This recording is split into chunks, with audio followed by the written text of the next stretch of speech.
Hello everyone, स्वागत है आप सभी का पारस फ्री एजुकेशन में। आज इस क्लास में हम शिक्षक भर्ती स्पेशल मैथ पेडागोजी के उन टॉप क्वेश्चनों को लेकर आए हैं जो कि हर बार एग्जाम में पूछे गए हैं। इसलिए आप सभी लोगों से रिक्वेस्ट है इस वीडियो को आप कंप्लीट देखें। तो चलिए शुरू करते हैं इस कमाल के वीडियो को।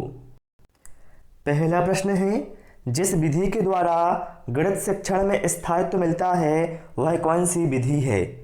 यहाँ पर 4 ऑप्शन है और जो करेक्ट आंसर है वो ऑप्शन ए के साथ जाएगा। साथियों, आगमन विधि एक ऐसी विधि है जिस विधि के द्वारा गणित शिक्षण में स्थायित्व मिलता है। प्रश्न क्रमांक 2 पर आते हैं। निम्न में से कौन सा खुले अंत वाला प्रश्न है। खुले अंत वाला प्रश्न एक ऐसा प्रश्न होता है जिसके एक से अधिक उत्तर हो सकते हैं। तो यहाँ पर जो करेक्ट आंसर है वो हमारा ऑप्शन बी के साथ चला जाएगा। कोई 2 संख्याएं लिखिए जिनका गुणनफल 45 हो, क्योंकि ऐसी बहुत सारी संख्याएं हो सकती हैं जिनको गुणा करने पर आपको 45 मिलेगा। जैसे हम बात करें 15 में 3 का गुणा करेंगे तो आपको 45 मिल जाएगा, ठीक है। इसी तरह से यदि आप 9 में 5 का गुणा करते हैं तो 45 मिल जाएगा। अर्थात इसके एक से अधिक उत्तर हो सकते हैं, ठीक है। तो यहाँ पर राइट आंसर हमारा ऑप्शन बी के साथ जाएगा। और आप सभी लोगों से रिक्वेस्ट है, वीडियो पसंद आए वीडियो को लाइक करें, शेयर करें और चैनल को जरूर सब्सक्राइब करें। राष्ट्रीय गणित दिवस मनाया जाता है, बताएंगे कब मनाया जाता है। तो राष्ट्रीय गणित दिवस मनाया जाता है साथियों 22 दिसंबर को। ऑप्शन सी यहाँ पर राइट आंसर हो जाएगा। आप लोग हमें कमेंट करके बताएं कि जो राष्ट्रीय गणित दिवस है यह किसके जन्म दिवस के पर मनाया जाता है। इसके बाद आते हैं प्रश्न क्रमांक 4 पर। अंकगणित की 4 मूलभूत संक्रियाएं कौन सी हैं। साथियों, अंकगणित की 4 मूलभूत संक्रियाएं योग, घटाना, गुणा और भाग होता है। अर्थात यहाँ पर राइट आंसर हमारा ऑप्शन डी के साथ चला जाएगा, ठीक है। आप सभी लोग भी सारे प्रश्नों के आंसर जरूर कमेंट बॉक्स में कमेंट करते जाएं या कॉपी में नोट करते जाएं।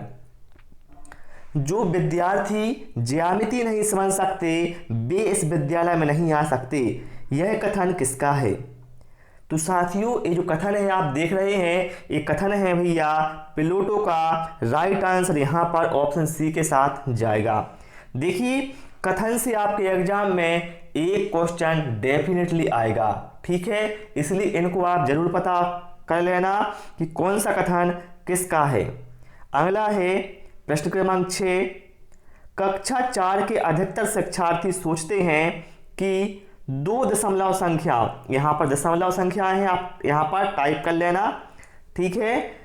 कक्षा 4 के अधिकतर शिक्षार्थी सोचते हैं कि 2 दशमलव संख्याओं के गुणन से प्राप्त संख्या सदैव दोनों संख्याओं से बड़ी होती है। आप यह कैसे प्रदर्शित करेंगे कि यह सदैव सत्य नहीं होता है। तो इसके लिए हम क्या करेंगे, 2 दशमलव संख्याओं के गुणांक को ग्रेड पेपर पर छात्रों को समझा देंगे, जिससे उन्हें आसानी से समझ में आ जाएगा कि ये जो सत्य हमेशा नहीं होता, ठीक है। ऑप्शन डी यहाँ पर राइट आंसर हो जाएगा। अगला है गणित सभी विज्ञानों का द्वार एवं कुंजी है, यह कथन किसका है। तो मेरे भाई, ये जो कथन है वो है रोजर बेकन का कि गणित सभी विज्ञानों का द्वार एवं कुंजी है। एक क्वेश्चन तो भैया हर बार पूछा जाता है एग्जाम में, आप देख सकते हैं कोई भी टीईटी एग्जाम का ओल्ड पेपर। अगला है गणित में त्रुटियों की महत्वपूर्ण भूमिका होती है, यह कथन बताइए कैसा है। तो साथियों, ये जो कथन है ये कैसा है, तो ये बिल्कुल भैया सही है। कैसा कथन है, ये बिल्कुल सही कथन है, क्योंकि बच्चे गणित की अवधारणा को किस प्रकार रचना करती हैं ये हमें से पता चलता है। तो ऑप्शन सी यहाँ पर राइट आंसर हो जाएगा कि ठीक है, क्योंकि ये बोध कराती हैं कि बच्चे गणित की अवधारणा की रचना किस प्रकार करते हैं। अगला प्रश्न क्या है, निम्न में से कौन सा कथन सही है। ध्यान रखिएगा, यहाँ पर आपको बताना है 4 कथनों में से कौन सा कथन सही है। तो कौन सा भैया सही है यहाँ पर, ऑप्शन सी। 2 विषम संख्या और एक सम संख्या का योगफल एक सम संख्या होता है। ऑप्शन सी यहाँ पर भैया राइट आंसर हो जाएगा। चलिए अगला है, गणित के अध्ययन से एक बच्चे में किस गुण का विकास होता है। तो देखिए भैया, बच्चा गणित का अध्ययन करेगा तो बच्चे का आत्मविश्वास बढ़ेगा, उसकी तार्किक सोच और विश्लेषक सोच, इन सभी का विकास होगा। राइट आंसर किसके साथ जाएगा? ऑप्शन डी के साथ यहां पर चला जाएगा। अगला है, एक संख्या का दशमलव निरूपण समझने के लिए निम्न में से कौन सी पूर्व जानकारी का होना अनिवार्य है, या कौन सी पूर्व जानकारी होना चाहिए। तो मेरे भाई, यदि आपको संख्या का दशमलव निरूपण समझना है तो इसके लिए आपको पहले से स्थानीय मान की जानकारी होना बहुत जरूरी है। तो आप दशमलव संख्या का निरूपण बहुत आसानी से समझ जाएंगे। ऑप्शन सी यहां पर भैया राइट आंसर हो जाएगा। ठीक है, चलिए अगला प्रश्न क्या है, गणित में किस विधि में हम प्रायः सूत्र तथा नियमों की सहायता लेते हैं। तो भैया वो विधि कौन सी है? वो विधि है निगमन विधि, जिसमें हम सूत्र और नियमों की सहायता लेते हैं। अगला है, कक्षा 2 के कुछ विद्यार्थियों को हासिल वाले 2 अंकीय की संख्याओं के जोड़ में कठिनाई का सामना करना पड़ता है। इस समस्या का कारण क्या है? तो इस समस्या का जो मुख्य रीजन है वो है कि बच्चों को जो पुनर्समूहीकरण की प्रक्रिया है उसकी समझ का अभाव है बच्चों में। राइट आंसर किसके साथ जाएगा? ऑप्शन डी के साथ यहां पर चला जाएगा। देखिए पेडागोजी में भाई मेरे क्वेश्चन यही रहते हैं, बस थोड़ा सा क्या है उसमें हेर फेर कर दिया जाता है बस। ओके, अगला है, गणित वह भाषा है जिसमें परमेश्वर ने संपूर्ण जगत या ब्रह्मांड को लिख दिया है, ये कथन किसका है। तो मेरे भाई ये जो कथन है ये है गैलीलियो महोदय का। ऑप्शन ए यहां पर राइट आंसर हो जाएगा। चलिए इसके बाद आते हैं अगले प्रश्न पर, औपचारात्मक शिक्षण की प्रक्रिया कब तक चलती रहनी चाहिए। मान लीजिए आप बीमार हैं तो आपका इलाज कब तक चलना चाहिए? जब तक कि आप पूर्ण रूप से स्वस्थ ना हो जाएं। तो ऐसा ही भाई यहां पर है। तो भैया जो औपचारात्मक शिक्षण की प्रक्रिया है वह तब तक चलनी चाहिए जब तक बच्चों का या छात्रों का पिछड़ापन दूर ना हो। राइट आंसर किसके साथ जाएगा? ऑप्शन ए के साथ जाएगा। अगला है, गणित की प्रारंभिक कार्य अवस्था कौन सी है? मानसिक कार्य, मौखिक गणित, लिखित कार्य या फिर उक्त सभी। देखिए यहां पर हम बात कर रहे हैं प्राइमरी लेवल की। तो भैया प्राइमरी लेवल में सबसे महत्वपूर्ण जो प्रारंभिक कार्य अवस्था है तो वो होती है भैया मौखिक गणित। आप सभी जानते हैं इतना, तो ऑप्शन बी यहां पर राइट आंसर हो जाएगा।